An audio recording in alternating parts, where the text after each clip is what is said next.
Hi everyone, सभी का warm welcome है वाईटी योर इंग्लिश ट्यूटर पे। जल्दी से शुरू करेंगे सेंटेंस ब्रेकिंग टेक्निक की इस वीक की क्लास को, आपकी पसंदीदा क्लास को। इस क्लास में मैं आपको सिखाता हूँ बिल्कुल बेसिक से इंग्लिश की अंडरस्टैंडिंग को कैसे गेन करना है।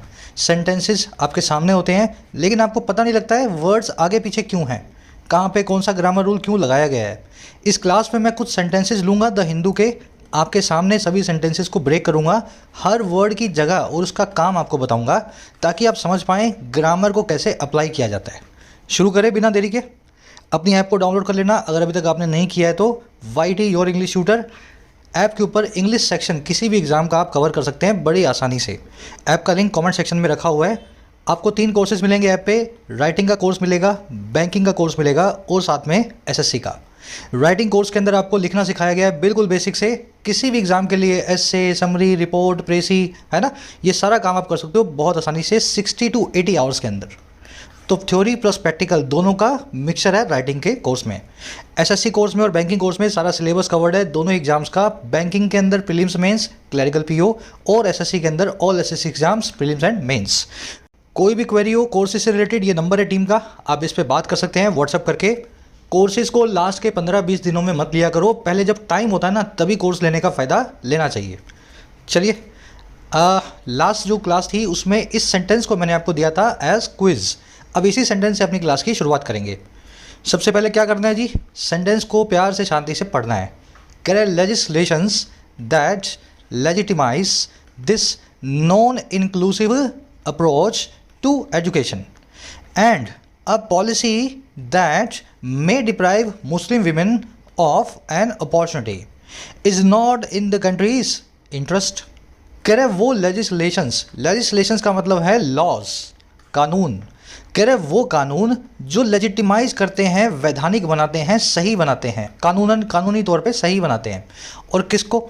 इस अप्रोच को, दिस अप्रोच को जो है नॉन इंक्लूसिव वो होती है जो सबको इंक्लूजन में ना ले, जो कुछ लोगों को अपने दायरे से बाहर छोड़ दे। कह रहे ये जो आधे अधूरे लोगों के लिए काम आने वाली जो नॉन इंक्लूसिव सी अप्रोच है, कह रहे ऐसे कानून जो इस अप्रोच को ही सही बना देते हैं। और ये अप्रोच है एजुकेशन के लिए, शिक्षा के लिए। कह रहे एंड साथ ही वो पॉलिसी, वो नियम जो हो सकता है डिप्राइव कर दे, वंचित कर दे। डिप्राइव का मतलब है किसी को वंचित करना। और किससे वंचित कर दे? मुस्लिम विमेन को वंचित कर दे एक मौके से, एक अपॉर्चुनिटी से। कह रहे ना तो ऐसे लेजिस्लेशन और ना ही एक ऐसी पॉलिसी कंट्री के हित में है, कंट्री के इंटरेस्ट में है। आगे बात समझ में? ऐसा कानून जो लोगों को दायरे से बाहर छोड़े, कुछ लोगों के लिए अच्छा हो, बाकियों के लिए ख़राब हो। और ऐसी पॉलिसी जो मुस्लिम विमेन से एक अपॉर्चुनिटी को छीन ले। ये दोनों ही चीज़ें कंट्री के इंटरेस्ट या भलाई में नहीं है। एकदम क्रिस्टल क्लियर अंडरस्टैंडिंग आ गई सेंटेंस की। अब देखो, इसको करेंगे ब्रेक। एक बार सीखने की कोशिश करो ब्रेक कैसे किया जाता है, उसके बाद आपको इंग्लिश में ऐसा इंटरेस्ट आएगा, आपके लिए बहुत आसान हो जाएगा इंग्लिश को हैंडल करना। 3 रूल्स हैं ब्रेक करने के जो मैं आपके साथ शेयर करता हूं हर बार। सबसे पहला काम मैंने ये किया है कि सारे के सारे वर्ड्स को अलग अलग कलर्स दिए हैं। ग्रीन कलर में आपको मिलेंगे नाउन्स, रेड कलर में आपको मिलेंगी मेन वर्ब्स और साथ में कोई इन्फिनेटिव, ब्लू कलर में मिलेंगे एडजेटिव्स, येलो कलर में आएंगी कंजंक्शंस, एंड, और, नीदर, नोर, बट, दैट, है ना, कंजंक्शंस। और ब्लैक कलर में जो रह जाए वो होगा प्रेपोजिशंस, ये टू, ऑफ और इन। ये जो मैंने अलग अलग कलर्स दिए हैं ये आपकी अंडरस्टैंडिंग को इंप्रूव करने के लिए हैं। आप भी डिक्शनरी खोल करके किसी भी वर्ड को डालोगे तो धीरे धीरे आपको भी आइडिया लगने लगेगा कौन सा वर्ड क्या काम करता है। अब 3 रूल्स हमें फॉलो करने हैं। रूल नंबर 1, इस सेंटेंस में कम से कम एक सब्जेक्ट जरूर होगा। अगर एक सब्जेक्ट नहीं है ना तो ये सेंटेंस गलत है। और सब्जेक्ट एक से ज़्यादा भी हो सकते हैं, मैं कह रहा हूँ कम से कम एक जरूर होगा। अब देखो, इसी रूल नंबर 1 को रूल नंबर 2 भी बना देते हैं। देखो, जितने सब्जेक्ट्स आपके पास हैं कम से कम उतनी वर्ब्स जरूर होंगी। मान लीजिए इस सेंटेंस में 2 सब्जेक्ट्स हैं तो 2 वर्ब्स तो होंगी, 3, 4 या 5 भी हो सकती हैं। इस बात से कोई भी फर्क नहीं पड़ता। आगे बात समझ में? तो ये था रूल नंबर 1 और रूल नंबर 2, सब्जेक्ट और वर्ब का पेयर बनाना आपको जरूरी है। रूल नंबर 3 ये कहता है कि ये जितनी भी प्रेपोजिशंस आप देख रहे हो इनके ऑब्जेक्ट इनको देने पड़ेंगे जो कि होंगे नाउन्स, ठीक है।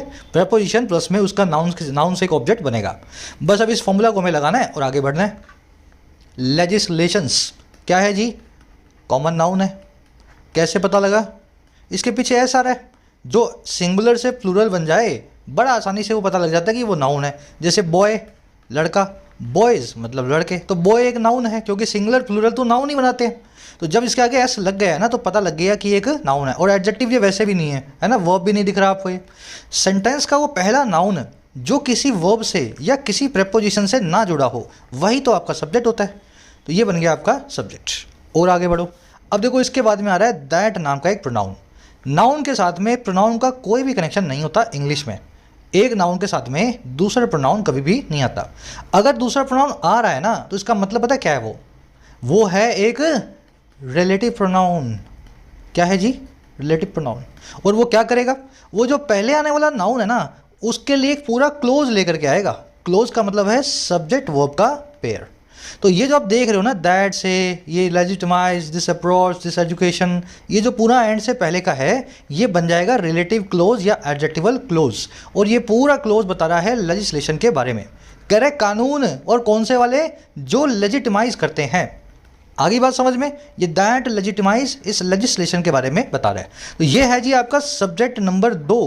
क्योंकि रिलेटिव प्रोनाउंस एक कंजंक्शन और प्रोनाउन दोनों का काम करते हैं, ये सब्जेक्ट भी बन गया और एक कंजंक्शन को भी बीच में इसने अपने आप ही ऐड कर दिया। ये है सब्जेक्ट नंबर 1। इसकी वर्ब का अता पता नहीं है। ये है सब्जेक्ट नंबर 2। अब पहले इसकी वर्ब ढूंढते हैं। अब इसकी वर्ब मिली आपको लेजिटिमाइज, जो कि बिल्कुल ठीक है। वर्ब यहाँ पे आ रही है प्लूरल। और क्यों आ रही है? क्योंकि इसका जो सब्जेक्ट है ना उसका एंटीसीडेंटल लेजिस्लेशंस। ये प्लूरल है तो वर्ब भी प्लूरल है। अगर ये सिंगुलर होता तो वर्ब सिंगुलर हो जाती है ना। इतना फॉर्मूला तो समझते ही आप। अब और आगे बढ़ो। ये सब्जेक्ट नंबर 2, वर्ब नंबर 2। अब देखो इस वर्ब का ऑब्जेक्ट है अप्रोच। कैसे पता लगा मुझे? जो भी नाउन वर्ब से वट या होम का रिप्लाई कर दे वो नाउन कहलाता है उस वर्ब का ऑब्जेक्ट। तो लेजिटिमाइज किसको किया है? इस अप्रोच को किया है। What did it legitimise? It legitimised this approach. आ रही बात समझ में? वर्ड का रिप्लाई कर दिया। तो इस वर्ब नंबर 2 जो इस सब्जेक्ट नंबर 2 की वर्ब थी इसका ऑब्जेक्ट है अप्रोच नाम का ये नाउन। अब ये दो क्या भला है जी बीच में? दिस और नॉन इंक्लूसिव। देखो दिस है एक एडजेक्टिव डिमॉन्स्ट्रेटिव प्रोनाउन। ये बता रहा है ये वाली approach, this approach, that approach, है ना। ये दिस बता रहा है किसी अप्रोच की तरफ इशारा करके इस नाउन के लिए एडजेक्टिव काम कर रहा है। और ये नॉन इंक्लूसिव भी तो अप्रोच के नेचर को बता रहा है। ये अप्रोच सबको अपने दायरे में नहीं लेती, नॉन इंक्लूसिव है। दोनों एडजेक्टिव हैं इस जो है ऑब्जेक्ट के लिए वर्ब के, मतलब इसको मॉडिफाई कर रहे हैं। आगे टू प्रेपोजिशन है, इसका ऑब्जेक्ट है एजुकेशन। एजुकेशन एक नाउन है, इसका मतलब होता है शिक्षा। अब आगे देखो एंड नाम की कंजंक्शन। कंजंक्शन जब भी आएगी अपने बाद नए क्लोज को लाएगी। इसका मतलब एक नया सब्जेक्ट आएगा और एक नई उसकी वर्ब आएगी। तो देखो कंजंक्शन के बाद सब्जेक्ट नंबर 3 आ गया पॉलिसी। अब देखो पॉलिसी के बाद में फिर से दैट आ रहा है। अभी तो बताया था नाउन के साथ में प्रोनाउन का कोई कनेक्शन नहीं है। जब भी नाउन के साथ में हु, विच, दैट, हुज, हुम ऐसे प्रोनाउंस आ जाएं, वट ऐसा प्रोनाउन आ जाए तो समझ लो वो प्रोनाउन जो है रिलेटिव प्रोनाउन है, एक नए क्लोज को लाने वाला है। तो ये देखो ये सब्जेक्ट नंबर 4 बनाएगा, 4 बनाएगा और इसकी वर्ब आएगी मे डिप्राइव, वर्ब नंबर 4। अब डिप्राइव का मतलब होता है वंचित करना, किसी को किसी चीज़ से अलग करना। जैसे आपका अधिकार है कहीं भी बसने का, मैं आपको बसने ना दूं तो आपके उस अधिकार से मैं आपको वंचित या डिप्राइव कर दूंगा। तो वैसे ही ये पॉलिसी भी डिप्राइव करती होगी मुस्लिम विमेन को। तो डिप्राइव से होम का रिप्लाई दिया मुस्लिम विमेन ने, ये इस वर्ब का ऑब्जेक्ट बन गई। और ऑफ प्रेपोजिशन का ऑब्जेक्ट बन गया अपॉर्चुनिटी। अपॉर्चुनिटी का मतलब होता है मौका, एक नाउन है। अब देखो यहाँ ये वर्ब, थोड़ा सा दिमाग लगाना। ये सब्जेक्ट नंबर 1 था, ये सब्जेक्ट नंबर 2 था, ये सब्जेक्ट नंबर पॉलिसी 3 बनाया हमने, इसको सब्जेक्ट नंबर 4 बनाया। सब्जेक्ट नंबर 2 की वर्ब तो हाथों हाथ मिल गई, सब्जेक्ट नंबर 4 की वर्ब भी मे डिप्राइव हाथों हाथ मिल गई ना। 1 की और 3 की दोनों की वर्ब नहीं मिल रही। अब देखो यही तो है दोनों की verb. Verb 1.3 subject number 1 subject number 2 दोनों की वर्ब है इस। बात आ गई समझ में? चलो अब ये नोट है, ये नोट को बोलते हैं एडवर्ब ऑफ नेगेशन। ये नहीं की बात करती है सेंटेंस में, कुछ जैसा नहीं है ना। He is not my friend, वो मेरा दोस्त नहीं है, नॉट एडवर्ब होगी। इन प्रेपोजिशन है, इसका ऑब्जेक्ट है इंटरेस्ट। इंटरेस्ट का मतलब है रुचि या भलाई या वेलफेयर। कंट्रीज यहाँ पे एक एडजेक्टिव है, किसका वेलफेयर, किसकी भलाई, देश की भलाई, कंट्रीज इंटरेस्ट। यहाँ माई लगा देता तो वो माई एडजेक्टिव बन जाता, कंट्रीज लगा दिया। जिसका भी आप पजेसिव बनाओगे, पजेसिव हमेशा एडजेक्टिव का काम करता है नाउन के लिए। थोड़ा सा डिटेल में खोल के बताया भाई, पर बड़ा इंटरेस्टिंग है। एक बार मैं इसको रिपीट कर रहा हूँ, एक एरर तो आपकी पकड़ में ऑलरेडी आ चुकी है। सब्जेक्ट नंबर 1 है लेजिस्लेशंस, सब्जेक्ट नंबर 2 है दैट, इसकी वर्ब है लेजिटिमाइज। सब्जेक्ट नंबर 3 है पॉलिसी, सब्जेक्ट नंबर 4 है दैट, इसकी वर्ब है मे डिप्राइव। सब्जेक्ट नंबर 2 की वर्ब तो आ गई, सब्जेक्ट नंबर 4 की वर्ब भी आ गई, लेकिन 1 और 3 की वर्ब नहीं आई। और वो वर्ब कहाँ रखी हुई है? वो वर्ब रखी हुई है यहाँ पे। तो ये सब्जेक्ट नंबर 1 प्लस में सब्जेक्ट नंबर 2 दोनों की वर्ब है 1 और 3 है, 1.3 ऐसा समझ लो। अब बाकी क्या बचा है? बाकी सब बचा इधर उधर का माल। ये जो अप्रोच है ये इस लेजिटिमाइज वर्ब का ऑब्जेक्ट है। ये दोनों ही एडजेक्टिव इस अप्रोच को मॉडिफाई कर रहे हैं। टू प्रेपोजिशन का ऑब्जेक्ट है एजुकेशन, एंड कंजंक्शन है। अच्छा, मुस्लिम वीमेन जो हैं डिप्राइव वर्ब का ऑब्जेक्ट हैं, जिसको वंचित किया गया, जो होम से रिप्लाई कर रहा है वर्ब का, वही वर्ब का ऑब्जेक्ट है। तो मुस्लिम वीमेन को वंचित किया गया तो होम से रिप्लाई आ गया है। ऑफ प्रेपोजिशन का ऑब्जेक्ट है अपॉर्चुनिटी, इन प्रेपोजिशन का ऑब्जेक्ट है इंटरेस्ट। कंट्रीज़ का मतलब है देश का, यानी कि देश की भलाई। अब आई पकड़ में सेंटेंस में एरर। तो पहले एरर आपको कहाँ मिली सर? इन दोनों की वर्ब सिंगुलर कैसे हो सकती है? इन दोनों की वर्ब सिंगुलर नहीं हो सकती। यहाँ पे आएगा वार। समझ में आ गया? 2 की वर्ब सिंगुलर हो सकती है क्या? नहीं हो सकती। जब 2 जुड़े हुए नाउन्स एंड से जुड़ गए हैं, ये पूरा का पूरा एक एडजेक्टिवल क्लोज है, ये पूरा का पूरा एक एडजेक्टिवल क्लोज है। ये क्लोज इसके बारे में, ये क्लोज इसके बारे में। एक्चुअल में नाउन तो यही दोनों जुड़े हुए हैं, लेजिस्लेशंस एंड पॉलिसी। तो इन दोनों सब्जेक्ट्स की एक ही वर्ब बना सकते हैं, जो कि बन जाएगी आर, है ना, are.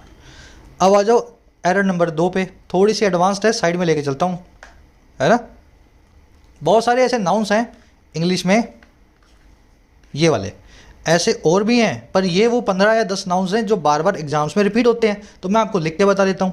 Advice, bread, paper, equipment, machinery, jewellery, furniture, artillery, news and information.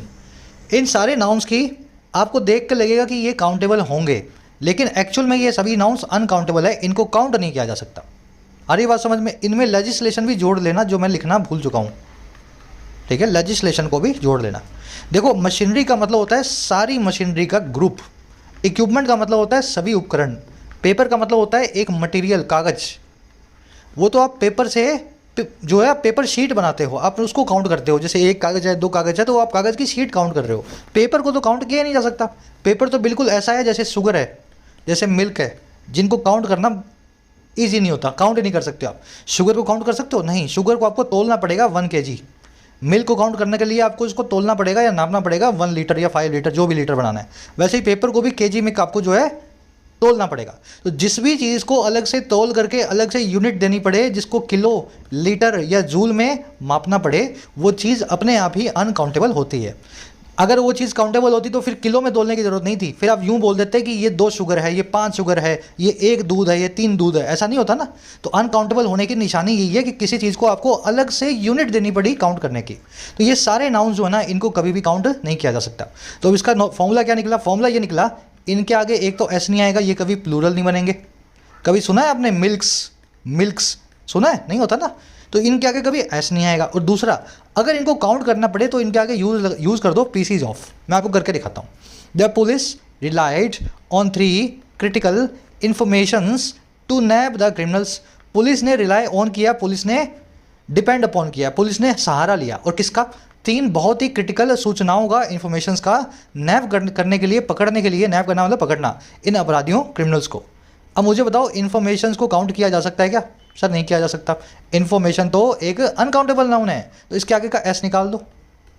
अब सवाल ये आएगा, सर ये 3 कैसे हो गई? फिर 3 हो गई तो फिर कैसे करोगे एस निकाले बिना इसको? तो इसका सीधा सा इलाज है, यहाँ लिख दो 3 पीसेस ऑफ क्रिटिकल इंफॉर्मेशन। समझ में आ गई बात? पीसेस ऑफ ऐड करना है। वैसे ही all of the furnitures in the house were at the disposal of the tenants. सारा जो फर्नीचर था घर के अंदर वो डिस्पोजल में था, वो सेवा में था, या वो रखा गया था किसके लिए? टेनेंट्स के लिए, मतलब जो है किराएदारों के लिए। जब भी कोई चीज़ आपके डिस्पोजल पे होती है, आप उस चीज़ को अपने हिसाब से यूज़ कर सकते हो। तो फर्नीचर को भी इनके हिसाब से यूज़ करने के लिए दिया गया था। अब मुझे बताओ, ये फर्नीचर सही है क्या? नहीं हो सकता सर, फर्नीचर काउंट नहीं हो सकता। तो यहाँ पे इसके आगे से एस निकाल दो। तो आप लिखेंगे ऑल ऑफ द फर्नीचर। और अगर यहाँ पे यूँ लिखा होता 5, 10, 2 गिनना पड़ता, तो आप लिख देते 5 पीसेज ऑफ द फर्नीचर, है ना। अगर गिनना पड़े तो 5, 4, 3 पीसेज लगा दो। और ऑल तो वैसे भी अनकाउंटेबल के साथ में आता है, ऑल फर्नीचर बड़े आसानी से यूज़ हो जाएगा। अगर इसी फॉर्मूला को मैं लगाऊँ तो लेजिस्लेशंस गलत है, आपको लिखना चाहिए लेजिस्लेशन। एरर बन गई ना। और जिस दैट की वर्ब होगी अब सिंगुलर, आप यहाँ लिखाएंगे लेजिटिमाइजेस। लेजिस्लेशन का मतलब होता है कानूनी ढांचा। इसको काउंट नहीं किया जा सकता, ये कानून नहीं है, कानूनी ढांचा है। कानून के लिए तो वर्ड यूज होता है लॉ, जिसका प्लूरल होता है लॉज, उसकी बात नहीं कर रहे हैं।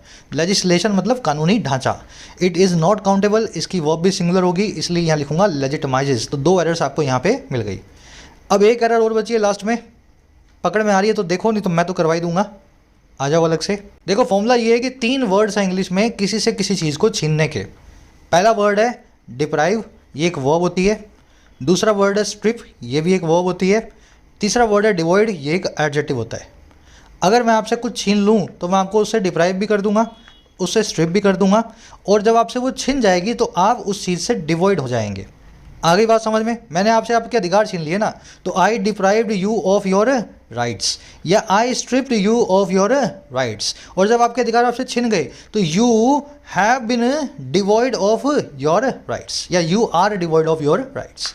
तो इन तीनों में ये फ़र्क होता है। इन तीनों के बाद में ऑफ नाम का प्रेपोजिशन फिक्स्ड है, ये ओ डबल एफ वाला प्रेपोजिशन इनके बाद में नहीं आता। जैसे discrimination has deprived women of या ऑफ गुड एजुकेशन, भेदभाव ने वंचित किया है औरतों को अच्छी शिक्षा एजुकेशन से। तो क्या ये ऑफ सही है या ओ डबल एफ सही है? यही सही है, ये गलत है। वैसे ही women have been devoid of या of good education because of discrimination, औरतें जो हैं वंचित हो गई हैं अच्छी एजुकेशन से डिस्क्रिमिनेशन की वजह से। तो यहाँ पे डिवॉइड एक एडजेक्टिव का काम कर रहा है, दे हैव बीन डिवॉइड, वो वंचित रही हैं। अगेन आप ओ एफ को यूज़ करेंगे, ओ डबल एफ को यूज़ नहीं करेंगे। तो ये फॉर्मूला समझ गए ना आप? डिवॉइड होते हैं तो वंचित होने की अवस्था में होते हैं आप, और डिप्राइव की अवस्था में आपको, डिप्राइव और स्ट्रिप के केस में आपको जो है आपसे कुछ छीना जाता है। 1 मिनट के अंदर मैं आपको इन दोनों वर्ड्स के बीच का डिफरेंस और बता देता हूँ, है ना, कहीं किसी एग्जाम में काम में आ जाए। डिप्राइव का मतलब होता है किसी से वो चीज़ छीनना जो उसके पास आनी चाहिए थी लेकिन अभी तक नहीं आई थी, और स्ट्रिप का मतलब होता है किसी से वो चीज़ छीनना जो उसके हाथ में ऑलरेडी थी। जैसे आपको कोई मेडल मिला, मेडल मिलने के बाद पाया गया कि आपने इस पूरे गेम के अंदर बेईमानी की है, तो मेडल मिलने के बाद आपसे मेडल स्ट्रिप ऑफ किया जाएगा। लेकिन अगर आपकी बेईमानी मेडल मिलने से पहले पकड़ी गई तो मेडल दिया ही नहीं जाएगा आपको, आपको मेडल से डिप्राइव किया जाएगा। आगे बात समझ में? मुंह से निवाला छीन लिया ना किसी का तो स्ट्रिप ऑफ किया, निवाला मुंह में आया ही नहीं तो डिप्राइव किया। तो इन दोनों में फ़र्क समझ लेना। चलो जी, अब यहाँ पे अगर ऐसा है तो मुझे बताओ मुस्लिम वीमेन से क्या किया जा रहा है? अपॉर्चुनिटी को स्ट्रिप ओ डबल एफ या ओ एफ, सही प्रपोजिशन को यूज़ करना है। बढ़े आगे, स्क्रीनशॉट ले सकते हो सारे के सारे इन जो है कॉन्सेप्ट्स के। ये पहला कॉन्सेप्ट है सारे अनकाउंटेबल नाउन्स, ये दूसरा कॉन्सेप्ट है डिप्राइव, स्ट्रिप या डिवॉइड। अच्छा, स्ट्रिप के साथ में ओ डबल एफ भी आ जाता है, लेकिन इसका मतलब किसी को वंचित करना नहीं होगा, उसका मतलब होगा कपड़े उतारना। अगर आप पूल के किनारे खड़े हो और डुबकी लगाना चाहते हो अपने कपड़े उतार के, तो आप स्ट्रिप ओ डबल एफ वाला ऑफ करेंगे, किसी को कुछ वंचित नहीं करेंगे, बल्कि आप खुद ही अपने कपड़े उतार रहे होंगे। तो ये अलग फ्रेजल वर्ब है, कहीं दिख जाए तो ये मत सोचना सर ने कुछ क्या पढ़ा दिया है ना, ये अलग चीज़ है। बढ़े आगे, चलो आ जाओ नेक्स्ट सेंटेंस पे। ब्रेक करेंगे, पढ़ेंगे फिर ब्रेक करेंगे ना। Wondering that why a girl child wearing a hijab should be a public order problem. Justice Dhulia presented या represented his perspective by asserting that discipline should not be on the cost of freedom। कह रहे wonder करते हुए, wonder का मतलब होता है हैरान होना किसी चीज़ पे, किसी चीज़ के बारे में सोचना हैरानी के साथ। कह रहा है हैरानी से सोचते हुए या हैरानी को दिखाते हुए, और किस चीज़ को? दैट, इस चीज़ को कि क्यों, वाई, एक ऐसी लड़की या गर्ल चाइल्ड जो बच्ची है जो वेयर कर रही है एक हिजाब को, एक बुरखे को, कह रहे वो होनी चाहिए एक पब्लिक ऑर्डर की प्रॉब्लम, पब्लिक में व्यवस्था की एक समस्या। कह रहे इस चीज़ को वंडर करते हुए कि कैसे एक लड़की, हिजाब पहनी हुई लड़की समाज में अव्यवस्था ला सकती है, कैसे ला सकती है। कह रहे सोचते हुए ना या हैरान होते हुए इस चीज़ पे जस्टिस ढूलिया ने रिप्रेजेंट किया, सबके सामने रखा अपने प्रोस्पेक्टिव को, अपने विचारधारा को, अपने नज़रिए को। और कैसे ये उन्होंने रखा? बाय असर्टिंग, असर्ट करके। असर्ट करने का मतलब होता है किसी चीज़ के ऊपर एम्फसाइज करना, जोर डाल के कहना। तो ये ऐसा इन्होंने किया, जोर डाल के कह करके दैट, वो इस चीज़ को कि डिसिप्लिन नहीं होना चाहिए, डिसिप्लिन शुड नॉट बी, और किस कीमत पे? फ्रीडम की कीमत पे। तो फ्रीडम को ताक पे रख के डिसिप्लिन को लाना अच्छी बात नहीं है। कह रहा and declared that such a freedom will be a sign of a mature society. और इन्होंने डिक्लेयर भी कर दिया कि ऐसी अगर फ्रीडम मिल जाए देश में कि लड़कियां हिजाब पहन के स्कूल आ सकती हैं, तो ये एक साइन होगा मैच्योर सोसाइटी का, एक परिपक्व समाज का। आगे बात समझ में, लंबा सेंटेंस है। जस्टिस धूलिया ने ऐसा रिप्रेजेंट किया अपने प्रोस्पेक्टिव को, इस बात को असर्ट करके कि डिसिप्लिन फ्रीडम की कॉस्ट पे नहीं होना चाहिए। और दूसरा, जस्टिस धूलिया ने डिक्लेयर कर दिया कि ऐसी फ्रीडम समाज के लिए अच्छी है। जब ये दोनों काम कर रहे थे तब ये वेंडर भी कर रहे थे, हैरानी से इस चीज़ को सोच भी रहे थे कि एक ऐसी लड़की समाज की समस्या हो भी कैसे सकती है। चलो जी, अब इस सेंटेंस को ब्रेक करेंगे। अब देखो, मैं कुछ बोलूँगा नहीं, मैं आपके सामने बिना बोले इसको ब्रेक करता हूँ। इससे क्या होगा, आप थोड़ा सा फास्ट प्रोसेस करके चीज़ों को ब्रेक करना सीखोगे। ठीक है, देखते जाओ, मैं यहाँ पे ब्रेक कर रहा हूँ, बाद में मैं बोल के बता दूंगा, एक बार देखते जाओ, है ना, कैसे कैसे मैं इसको ब्रेक करता जा रहा हूँ। ये इसके साथ, ये इसके साथ, ये इसके साथ,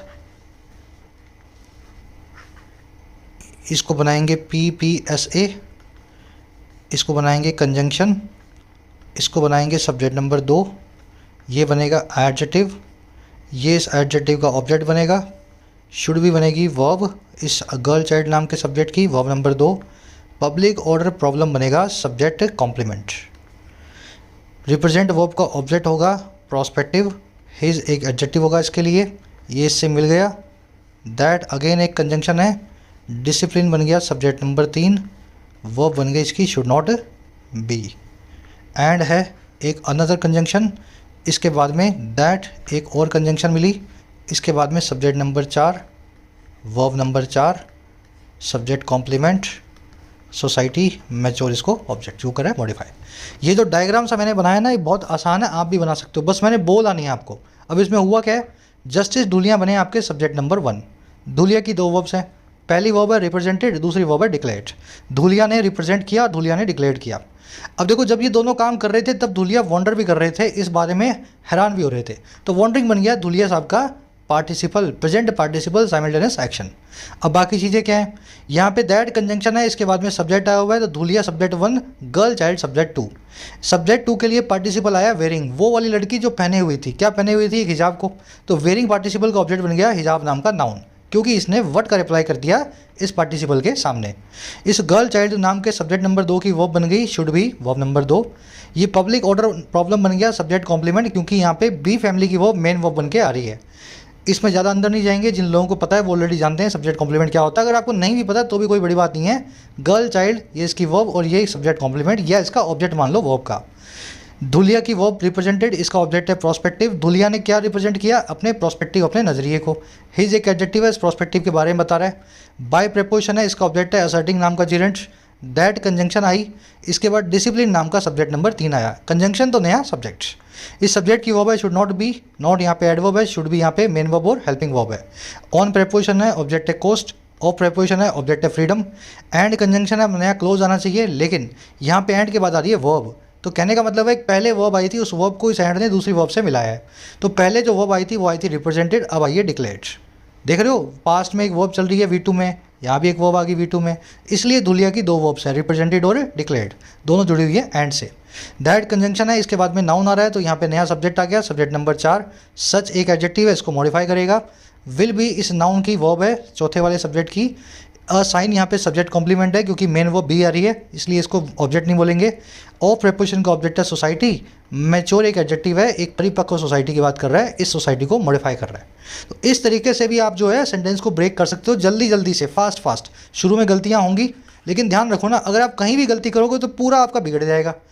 इसलिए गलती करना बहुत मुश्किल होता है। मैं अगर इसमें गलती कर रहा हूँ ना, मान लो मैं इसको सब्जेक्ट बना रहा हूँ, तो ये सेंटेंस अपने आप पूरा बिगड़ जाएगा, क्योंकि सब्जेक्ट को वर्ब नहीं मिलेगी, है ना। तो आपको खुद ही पता लग जाएगा मैंने कहीं कभी गलती की है, इसलिए गलती करना नामुमकिन जैसा है अगर आप इसको फॉर्मूला की तरह चलाते हैं तो। अब अपने इसमें से एरर्स निकालेंगे, पूरा ब्रेक कर चुके हो। आ जाओ पहली एरर पे। देखो पहली एरर है इस फ्रेज में, ऑन द कॉस्ट ऑफ, इसका मतलब होता है इस कीमत पर, ठीक है। इस कॉस्ट की जगह कभी भी प्राइस भी आ जाएगा, on the price of. Price और कॉस्ट दोनों का मतलब है कीमत। गलती क्या है, ये फ्रेज का सही फॉर्म होता है एट द कॉस्ट ऑफ। तो प्रीपोजिशनल एरर है, ऑन द कॉस्ट ऑफ नाम का फ्रेज यूज़ नहीं करते हैं हम, यूज़ क्या करते हैं, एट द कॉस्ट ऑफ। अब दूसरी एरर निकालेंगे, थोड़ा थोड़ा आगे करके बढ़ा रहा हूँ मैं, लास्ट में बड़ी वाली एरर आपको बताऊंगा। दूसरी एरर है जी इस वर्ड के साथ, अलग से आओ तब बताऊंगा साइड में। एक वर्ड है प्रोस्पेक्टिव और एक वर्ड है पर्सपेक्टिव। प्रोस्पेक्टिव का मतलब होता है व्यू पॉइंट, आपका नज़रिया। किसका? पर्सपेक्टिव का, जिसमें PER है ना, ये है व्यू पॉइंट यानी कि नज़रिया। और ये जो प्रोस्पेक्टिव वर्ड है ना, ये वर्ड बना है प्रोस्पेक्ट नाम के नाउन से। प्रोस्पेक्ट का मतलब होता है संभावना यानी कि लाइक्लीहुड। मैं आपसे पूछ रहा हूँ आज बारिश होने की क्या संभावना है, तो मैं आपसे बोलूँगा what are the prospects of raining today. मैं आपसे पूछ रहा हूँ आपके एग्जाम क्रैक करने की क्या संभावना है, तो what are the prospects of your cracking this exam. समझ में आई बात? तो प्रोस्पेक्ट मतलब संभावना, ये एक नाउन है। इसी नाम संभावना नाम के नाउन से प्रोस्पेक्टिव नाम का एडजेक्टिव बनाया गया जिसका मतलब है संभावित यानी कि लाइकली। तो जो प्रो लगा है ना, प्रो, ये एडजेक्टिव है, लाइकली की बात करता है। और जिसमें पर लगा है ये एक नाउन है, ये नज़रिए की बात करता है। Social media is a powerful tool that has the power to change your perspective या प्रोस्पेक्टिव। सोशल मीडिया एक बहुत ही मजबूत पावरफुल एक जो है शक्तिशाली उपकरण है, टूल है। और किस लिए? जिसमें पावर है बदल देने की आपके नज़रिए को। तो नज़रिए के लिए आप यहाँ पे पर्सपेक्टिव वर्ड यूज़ करेंगे, प्रोस्पेक्टिव वर्ड को यूज़ नहीं करेंगे। अगर इस हिसाब से चलूँ तो मैंने यहाँ पे गलत वर्ड यूज़ किया है नहीं किया? बिल्कुल किया। प्रोस्पेक्टिव नहीं है, इन्होंने रिप्रेजेंट किया था अपने पर्सपेक्टिव को। तो ये वोकैब की एरर है सेंटेंस में। अब तीसरी एरर पे आओ, थोड़ी सी और एडवांस लेके चलता हूँ आपको। तीसरी एरर है, अगर पास्ट टेंस में कोई सेंटेंस चल रहा है तो उसको आपको पास्ट में ही चलाना है। एक सेकेंड रुको। अगर कोई सेंटेंस पास्ट में चल रहा है तो उसको पास्ट में ही कंटिन्यू किया जाएगा। अगर मेन क्लोज पास्ट में है तो सबऑर्डिनेट क्लोज भी पास्ट में आएगा। अब इसमें ध्यान ये रखना है कि ये चार जो एडवर्ब, ये जो मॉडल वर्ब्स है, इनकी फॉर्म भी चेंज हो जाएगी। मे बन जाएगा माइट, शेल बन जाएगा वुड या शुड, विल बन जाएगा वुड, कैन बन जाएगा कुड। शेल दोनों ही बनता है, ये बता दूंगा अभी कब कब कौन सा बनाना है। पहले सेंटेंस देखो तब आपको पता लगेगा। The company told its shareholders that it is planning to build a new manufacturing facility. Company ने अपने निवेशकों को, शेयर होल्डर्स को बताया कि कंपनी प्लान कर रही है बिल्ड करने को, बनाने को एक नई फैक्ट्री को, मैन्युफैक्चरिंग फैसिलिटीज़ को। अब मुझे बताओ सेंटेंस का मेन क्लोज किस में है? V2 में है सर, यानी कि पास्ट सिंपल टेंस में है। ऐसा ही है ना? तो पास्ट सिंपल टेंस में है तो आप दैट के बाद में जो सबऑर्डिनेट क्लोज देख रहे हैं ये किस में होगा? सर ये भी पास्ट में होगा।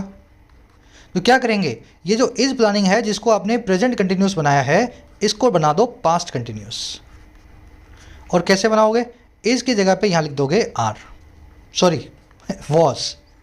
The company was planning to build a new manufacturing facility. आ रही बात समझ में? क्यों बनाया? क्योंकि ये प्रेजेंट कंटिन्यूस था, इसको हमें पास्ट में चेंज करना है तो मैं बना दूंगा पास्ट कंटिन्यूस। तो इस चीज़ को आपको ध्यान रखना है। वैसे ही she planned that she will resign from the job in a week. उसने प्लान किया कि वो रिज़ाइन करेगी इस नौकरी से एक हफ्ते में। मेन क्लोज है पास्ट में, तो आपका जो है सबऑर्डिनेट क्लोज बनेगा, ये भी बनेगा पास्ट में। अब यहाँ पे विल आ रहा है तो फ्यूचर की बात हो रही है, तो इस मॉडल को ही आपको पास्ट की मॉडल में चेंज कर देना है। तो विल को आप चेंज कर देंगे किस में? वुड में। तो she would resign from the job in a week, ऐसे आपको इसको बनाना होगा। मान लीजिए विल की जगह यहाँ पे कैन लिखा होता तो यहाँ पे आप बना देते शी कुड रिज़ाइन। मान लीजिए यहाँ पे मे लिखा होता तो आप बना देते इसको माइट रिज़ाइन। आ रही है बात समझ में? और मान लीजिए यहाँ पे आपको शेल मिलता तो आप इसको बना देते शुड रिज़ाइन। ऐसा ही करते ना? नहीं, शेल के केस में भी आप वुड ही बनाएंगे। शुड सिर्फ तभी बनाया जाएगा जब शेल को इस्तेमाल किया गया है क्वेश्चन पूछने के लिए।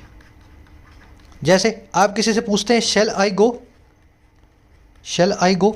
मान लीजिए यहाँ ऐसा लिखा होता है, क्वेश्चन बना होता है शेल आई गो, सवाल पूछा होता shall we go, shall we do something, है ना? इस तरीके से तो सवाल पूछा होता है तब शेल को बदल देते हैं शुड में। नहीं तो अगर फ्यूचर की बात हो रही है तो विल और शेल दोनों का वुड ही बनता है, मे का माइट और कैन का कुड। लास्ट सेंटेंस देखो, fans hope that their team will win the tournament. Fans ऐसा होप करते हैं कि उनकी टीम जो है टूर्नामेंट को जीत जाएगी।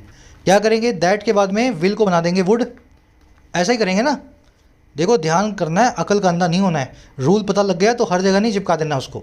मैं कह रहा हूँ यहाँ पे पास्ट होना चाहिए, पास्ट परफेक्ट हो, पास्ट इंडेफिनिट हो, पास्ट कंटिन्यूस हो, पास्ट परफेक्ट कंटिन्यूस हो, कोई भी पास्ट का टेंस हो। यहाँ पे तो होप लगा हुआ है, V1 लगी हुई है, प्रेजेंट इंडेफिनिट टेंस है, तो क्यों पंगे लेते हो इस सेंटेंस से? बिल्कुल सही सेंटेंस है। यहाँ पे V1 लगी है ना, तो विल विन बिल्कुल ठीक है। यहाँ पे वुड बनाने की इसको कोई जो है पंगे लेने की ज़रूरत नहीं है। अगर इस हिसाब से देखा जाए तो यहाँ पे क्या हुआ है सर, यहाँ पे आपने विल भी लगाया है। जो सेंटेंस का मेन क्लोज है धूलिया साहब बना रहे हैं जो, वो है रिप्रेजेंटेड और डिक्लेयर्ड। धूलिया ने रिप्रेजेंट किया, धूलिया साहब ने डिक्लेयर किया, और क्या डिक्लेयर किया कि फ्रीडम विल बी, नहीं सर फ्रीडम वुड बी। आगे बात समझ में, पास्ट में चल रहा है मामला तो वुड भी आएगा। चलो अब लास्ट में ब्लॉकबस्टर एरर है जो आपको अलग से ले जाके ही समझानी पड़ेगी। ये पास्ट टेंस ऐसे लिखा रह गया, एरर कुछ और है। एरर ये है कि जब ये words why, where, when, how या व्हाट, हु सेंटेंस के बीच में आ जाए, कहाँ पे आ जाए, सेंटेंस के बीच में, तो ये वर्ड्स जो है ना खुद ही रिलेटिव एडवर्ब्स या रिलेटिव प्रोनाउंस बन जाते हैं। मतलब या तो ये रिलेटिव एडवर्ब बनेंगे तो ये एडवर्ब प्लस में कंजंक्शन दोनों का काम करेंगे, या फिर ये रिलेटिव प्रोनाउन बनेंगे तो प्रोनाउन और कंजंक्शन दोनों का काम करेंगे। इनके आ जाने पे सेंटेंस के मिडल में, सेंटेंस के बीच में अलग से कंजंक्शन नहीं चाहिए होगी। मैं आपको एग्जांपल के जरिए समझाता हूँ। The little girl told the father that she was angry with him. छोटी बच्ची ने पिता को बताया कि वो उनसे एंग्री थी, वो उनसे नाराज़ थी। दैट कंजंक्शन है, एक क्लोज पहले आ गया लिटिल गर्ल टोल्ड, एक क्लोज बाद में आ गया शी वॉज एंग्री, दैट से दोनों जुड़ गए। अब देखिए दूसरा सेंटेंस देखो, the little girl told the father that why she was angry with him. छोटी बच्ची ने अपने पिता से बताया कि क्यों वो गुस्सा है उनसे, he she was angry with him. अब दैट के बाद में आ रहा है वाई, क्यों, ये वाई बात कर रहा है क्योंकि। अब फॉर्मूला देखो, फॉर्मूला ये कहता है कि जब why, where, when, how sentence के बीच में आ जाएं तो ये रिलेटिव एडवर्ब बन जाते हैं, ये खुद ही कंजंक्शन होते हैं। अगर ये खुद ही कंजंक्शन होते हैं तो इससे दैट लगा के पंगे नहीं लेने हैं। आप सीधे बोलें the little girl told the father why she was angry with him. आ रही है बात समझ में। जैसे ये सेंटेंस है, द विटनेस टोल्ड द जज that he knew the accused. गवाह ने जज को बताया कि वो आरोपी को जानता था। दैट यहाँ पे कंजंक्शन है, एक क्लोज ये आ गया ही न्यू द अक्यूज्ड, और एक क्लोज ये आ गया द विटनेस टोल्ड। लेकिन ये देखो, द विटनेस टोल्ड द जज दैट हाउ या why he knew the accused. Witness ने जज को ये बताया कि कैसे वो आरोपी को जानता था, या क्यों, वाई वो आरोपी को जानता था। चाहे तो हाउ लगा लो चाहे वाई लगा लो, दोनों में से कुछ भी लगा लो। अब ये दोनों में से कुछ भी लगाओगे ना, हाउ लगाओ या वाई लगाओ, ये रिलेटिव एडवर्ब हैं, सेंटेंस के बीच में आ रहे हैं। तो इस केस के अंदर आपको क्या करना है जी, आपको दैट को निकाल देना है। ये कंजंक्शन ऑलरेडी खुद बने हुए हैं। अब वही मामला यहाँ हो गया, यहाँ पे बीच में लगा हुआ है why. Wondering that why a girl child wearing a hijab, क्यों लगाते हो दैट को, समझ में आ गई बात। तो ये आपकी सबसे बड़ी वाली चौथी नंबर ब्लॉकबस्टर एरर। चारों एरर एक बार रिपीट कर दूं। फर्स्ट एरर थी आपकी प्रोस्पेक्टिव नाम के वर्ड पे, इसको बनाना था पर्सपेक्टिव। सेकंड एरर आपकी आई ऑन द कॉस्ट ऑफ की जगह पे एट द कॉस्ट ऑफ। तीसरी एरर आपकी आई विल की जगह पे वुड लगाने वाली, क्योंकि सेंटेंस पास्ट में चालू है, थर्ड एरर है। और चौथी एरर आई दैट आपने एडिशनली लगाया है, वाई खुद ही एडवर्ब बना हुआ है और कंजंक्शन बना हुआ है, रिलेटिव एडवर्ब है। जब सेंटेंस के बीच में आ रहा है, सवाल नहीं पूछ रहा है, लास्ट में क्वेश्चन मार्क नहीं लगा रहा है, तो ये एडवर्ब और कंजंक्शन दोनों का काम करेगा। इसके साथ में पंगे दैट लगा के नहीं लेने हैं। इसके अलावा मैं एक बार नज़र डाल लेता हूँ कोई एरर मेरे से छूट ना गई हो, एक मिनट रुक जाओ, है ना।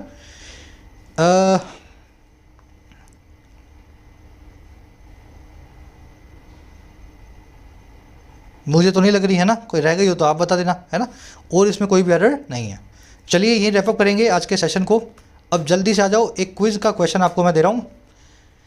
क्वेश्चन आपके सामने है, सेंटेंस लिखा हुआ है, 3 से 4 एरर्स इसमें एटलीस्ट आपको मिलेंगी। एटलीस्ट बोल रहा हूँ, कम से कम, ठीक है। सब लोग इसको ट्राई देना। तीनों चारों एरर्स जो भी मिल रही हैं पहले खुद से देखो। कमेंट सेक्शन में मैं चारों एरर्स को सही करके डाल रहा हूँ। 3 या 4 है, जितनी भी हैं वो कमेंट्स में आपको मिल जाएंगी।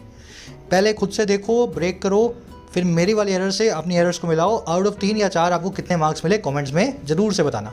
आप एक काम करो ना, आप इसको सही करके डाल दो कमेंट्स में, अपने आप पकड़ में आ जाएगा कितनी एरर्स आपको पकड़ में आई। अगली जो क्लास शुरू करूंगा इसी सेंटेंस से करूंगा, ताकि आपको डिटेल में पता लगे एरर्स कहाँ थी। एक लाइक और एक शेयर जरूर से दे सेशन को। मुलाकात होगी। कोर्सेज अवेलेबल हैं ऐप पे, जाके फ़ायदा ले सकते हो। टाइम रहते ही कोर्सेज का फ़ायदा लेना है। ऐसा ना हो लास्ट मोमेंट पे आकर के आप मैसेज करें सर 15 दिन रह गए, 1 महीना रह गया। अभी जब वक्त है पढ़ने का तो पढ़ाई पे पूरा ध्यान दो। कंटेंट सारा अवेलेबल है एप्लीकेशन पे, राइटिंग का, एसएससी का और बैंकिंग का। ऐप को जाओ, कमेंट सेक्शन से डाउनलोड करो, फर्स्ट कमेंट से लिंक रखा है।